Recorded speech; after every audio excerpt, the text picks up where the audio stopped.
Barehand versus Saber, 空手对单刀, is a 7th level requirement in the YMAA Shaolin curriculum.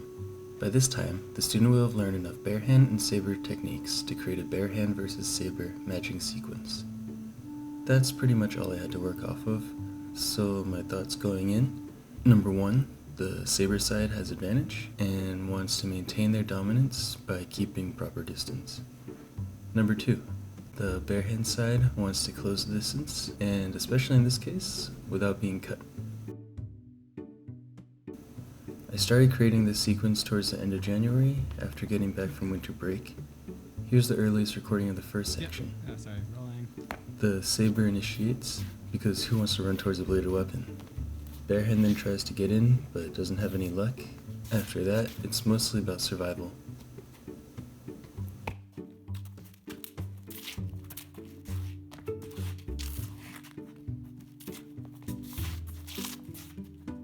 By March, we were alternating between a wooden weapon and a foam one. This way, Michelle would get used to swinging at me without feeling bad if she hit me, which she did. Quite a lot. And actually, I don't think she felt all that bad.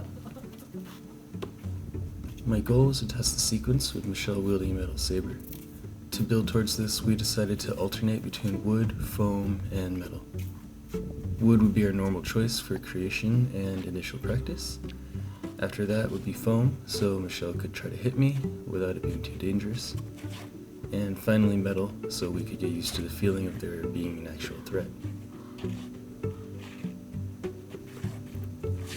By April, we were finally getting smooth, and Michelle wasn't hesitating about hitting me anymore, at least with foam.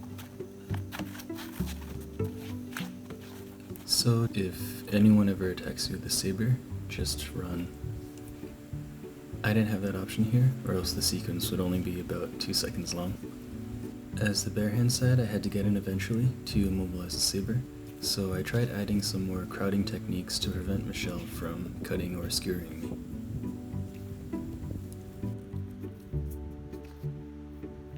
One of the most difficult parts of training a choreographed sequence is timing. You know what's coming next, but it's important to try to react to your partner's movements instead of anticipating and being psychic. If practiced correctly, partner training can help to better your understanding and to build reactions against specific techniques.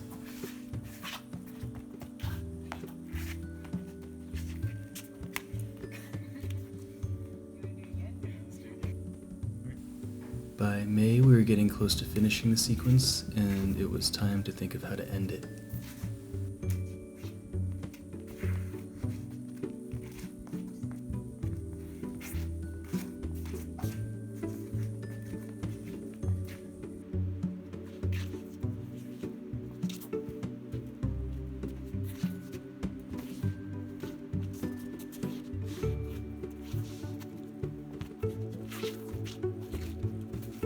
I finished creating and we began to practice with a real saber. Having something sharp being swung your way definitely changes things, but towards the end of the month, I didn't want to practice with anything else but metal. And now the final version.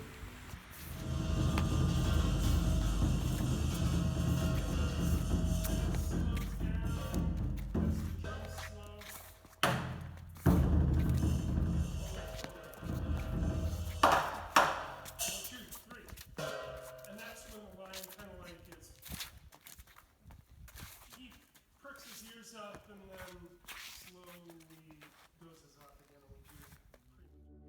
Rolling.